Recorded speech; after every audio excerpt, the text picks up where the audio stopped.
Assalamualaikum warahmatullahi wabarakatuh. Saya Primaditya Rosensen dari mahasiswa program studi Teknik Informatika. Di sini saya akan menjelaskan materi pendidikan Pancasila dari pertemuan awal hingga akhir. Di pertemuan pertama, menjelaskan soal materi perkuliahan dan peraturan perkuliahan yang akan ditempuh dalam satu semester ke depan. Metode yang digunakan untuk mata kuliah kali ini adalah CBSA atau cara belajar mahasiswa aktif. Itu memungkinkan untuk mahasiswa mengkaji lebih untuk materi perkuliahan. Temuan kedua, membahas tentang pengenalan Pancasila yang berisikan Pancasila sebagai dasar negara Indonesia, sejarah pembentukan Pancasila, makna dan nilai-nilai Pancasila. Pancasila adalah dasar negara Republik Indonesia yang terdiri dari 5 prinsip atau nilai dasar yang menjadi landasan bagi kehidupan berbangsa dan bernegara. Sejarah pembentukan Pancasila mencerminkan perjuangan dan konsolidasi pemikiran yang dilakukan oleh para pemimpin bangsa Indonesia dalam menyusun landasan ideologi negara yang menjadi identitas dan panduan dalam membangun bangsa Indonesia yang merdeka, bersatu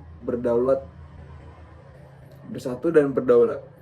Nilai-nilai Pancasila tidak hanya menjadi landasan bagi pembentukan negara dan pemerintah, tetapi juga menjadi pedoman moral dalam kehidupan sehari-hari masyarakat Indonesia. Di pertemuan ketiga, membahas tentang sila pertama yang berisikan pemahaman tentang sila pertama Pancasila. Konsep ketuhanan dalam berbagai agama, penerapan nilai-nilai ketuhanan dalam kehidupan berbangsa dan bernegara. Sila pertama ketuhanan yang Maha Esa adalah prinsip yang mendasari pengakuan terhadapnya Tuhan yang Maha Esa dalam kehidupan berbangsa dan bernegara. Pemahaman tentang ketuhanan yang Maha Esa memiliki makna yang sangat penting dalam ideologi dan pandangan hidup bangsa Indonesia. Di pertemuan keempat, membahas tentang kemanusiaan yang adil dan beradab yang berisikan pemahaman sila kedua, Pancasila. Pemahaman tentang hak asasi manusia, studi kasus tentang hak asasi manusia di Indonesia. Pemahaman yang mendalam tentang sila kedua Pancasila memberikan landasan moral yang kuat dalam membangun masyarakat Indonesia yang adil, beradab, dan demokratis. Pemahaman tentang hak asasi manusia atau HAM adalah konsep fundamental yang mengakui bahwa setiap individu sebagai manusia memiliki hak-hak inheren yang tidak dapat dicabut dan harus dihormati oleh negara dan masyarakat. Di pertemuan kelima, menjelaskan sila ketiga Pancasila yang berfokus pada persatuan Indonesia, menggarisbawahi pentingnya persatuan dan keberagaman untuk memperkuat kesatuan bangsa. Persatuan ini mencerminkan komitmen berdasarkan untuk menjaga keutuhan nasional di tengah keragaman suku, budaya, dan agama yang diperkuat oleh nilai-nilai historis dari Sumpah Pemuda dan Proklamasi Kemerdekaan. Menghadapi tantangan seperti hoax dan ujaran kebencian, strategi penting yang harus ditetapkan dalam meningkatkan literasi digital, memperkuat partisipasi dan demokrasi, mendorong pendidikan nilai kebangsaan dan menjaga toleransi. Di pertemuan ke-6, menjelaskan sila keempat Pancasila adalah kerakyatan yang dipimpin oleh hikmat kebijaksanaan dalam permusyawaratan perwakilan. Pemahaman tentang sila ini mencakup prinsip-prinsip dasar yang mendasari sistem pemerintahan Indonesia. Demokrasi dan partisipasi politik dalam sila keempat tidak hanya merupakan prinsip-prinsip teoritis, tetapi juga praktik yang harus diimplementasikan secara efektif untuk memastikan bahwa negara berfungsi sesuai dengan kehendak dan kepentingan rakyat. Di pertemuan ketujuh, dosen memberikan kuis dan mengingatkan untuk mengumpulkan UTS agar tidak terlambat dan menyerahkan tugas video UTS. Di pertemuan ke-8, menghadapi UTS, cukup untuk mengisi absensi saja karena tugas UTS dikerjakan dengan format video dan sudah boleh dikerjakan dari awal pertemuan dan juga sudah boleh dikumpulkan sebelum tanggal pertemuan UTS. Di pertemuan ke-9 adalah pemahaman dan pengamalan sila kelima Pancasila, yaitu keadilan sosial bagi seluruh rakyat Indonesia. Sangat penting bagi warga negara Indonesia. Sila ini menekankan prinsip keadilan sosial sebagai landasan utama dalam kehidupan berbangsa dan bernegara. Simbol padi pada sila kelima mencerminkan kemakmuran dan kesejahteraan yang harus merata bagi seluruh rakyat Indonesia. Kesenjangan sosial merupakan perbedaan jarak ekonomi antar kelompok masyarakat. Dapat diatasi melalui pengolahan sumber daya yang optimal, pemerataan pembangunan, dan akses yang sama untuk seluruh masyarakat. Dampak negatif dari kesenjangan sosial seperti pengangguran, kemiskinan, dan meningkatnya kejahatan menunjukkan pentingnya upaya bersama untuk mengurangi ketimpangan sosial. Untuk memahami dan mengamalkan sila kelima, individu dan masyarakat perlu mengembangkan sikap adil, gotong royong, menghormati hak orang lain, dan berusaha mencapai kesejahteraan bersama. Di pertemuan ke-10, menjelaskan implementasi Pancasila dalam kehidupan sehari-hari, mencakup penerapan nilai-nilai dan prinsip-prinsip yang terkandung dalam Pancasila sebagai landasan moral dan etika. Berinteraksi dengan sesama dalam kehidupan bermasyarakat. Contoh studi kasus penerapan nilai-nilai Pancasila dan kehidupan sehari-hari. Yang pertama gotong royong, yang kedua solidaritas, yang ketiga partisipasi dalam pemilihan umum.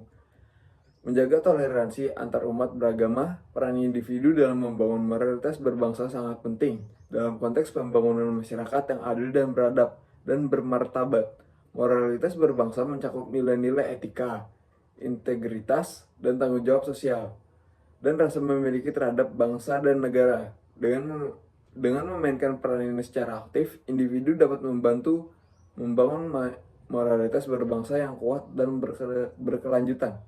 Di pertemuan ke-11, Pancasila dan Undang-Undang Dasar 1945. Pancasila dan Undang-Undang Dasar 1945 memiliki hubungan yang sangat erat dan tidak dapat dipisahkan.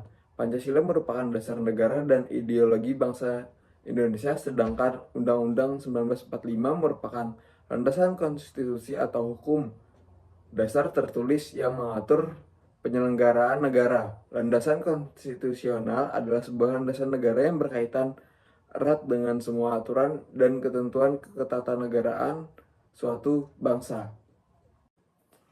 Di pertemuan ke-12, menjelaskan tentang Pancasila sebagai dasar negara, memiliki nilai-nilai yang sering dibandingkan dengan standar universal. Misalnya, nilai ketuhanan dalam Pancasila menghubungkan dengan beberapa keberagaman secara global dan kemanusiaan yang adil dan beradab dihubungkan dengan hak asasi manusia internasional. Indonesia berperanan penting dalam diplomasi global, terlibat aktif di PBB dan organisasi nasional lainnya, serta sering menjadi mediator dalam konflik terutama di Asia Tenggara. Ke-13, menjelaskan tentang kepemimpinan berbasis Pancasila adalah model kepemimpinan yang mengacu pada nilai-nilai luhur Pancasila, yaitu ketuhanan yang Maha Esa, kemanusiaan yang adil dan beradab, persatuan Indonesia, kerakyatan yang dipimpin oleh hikmat kebijaksanaan dalam permusyawaratan perwakilan, dan keadilan sosial bagi seluruh rakyat Indonesia. Model ini dicontohkan oleh Bung Karno yang menjunjung tinggi nilai ketuhanan dan keberagaman Indonesia, memperjuangkan kemerdekaan dan martabat rakyat, mempersatukan bangsa dengan semangat perjuangan, mengedepankan musyawarah dan mengambil keputusan, dan memperjuangkan keadilan sosial. Namun tantangan dalam penerapan kepemimpinan Pancasila termasuk rendahnya moral pemimpin, kepentingan golongan, ancaman perpecahan bangsa, kepemimpinan ekonomi, dan pengaruh budaya asing yang buruk. Di pertemuan ke-14, menjelaskan pembangunan berkelanjutan di Indonesia harus selaras dengan nilai-nilai yang mencakup aspek ekonomi, sosial, dan lingkungan. Ketuhanan yang Maha Esa mengajarkan pelestarian alam sebagai amanah Tuhan, sedangkan kemanusiaan yang adil beradab berfokus pada pengurangan kesenjangan sosial dan ekonomi. Persatuan Indonesia mengedepankan kerjasama masyarakat dalam menjaga lingkungan dan kerakyatan yang dipimpin oleh hikmat kebijaksanaan dalam permusyawaratan perwakilan, memastikan transparansi serta partisipasi publik dan pengambilan keputusan. Keadilan sosial bagi seluruh rakyat Indonesia, menekankan pembangunan yang merata untuk mengurangi ketimpangan sosial, serta peran mahasiswa sebagai agen perubahan, edukator, advokat, dan pemimpin masa depan sangat penting dalam penerapan nilai-nilai Pancasila dalam pembangunan berkelanjutan, memenuhi kebutuhan tanpa mengorbankan masa depan itu menggunakan. Di pertemuan ke-15, dosen memberikan kuis dan mengingatkan untuk pengumpulan tugas UAS agar tidak terlambat dan sesuai dengan format yang diberikan.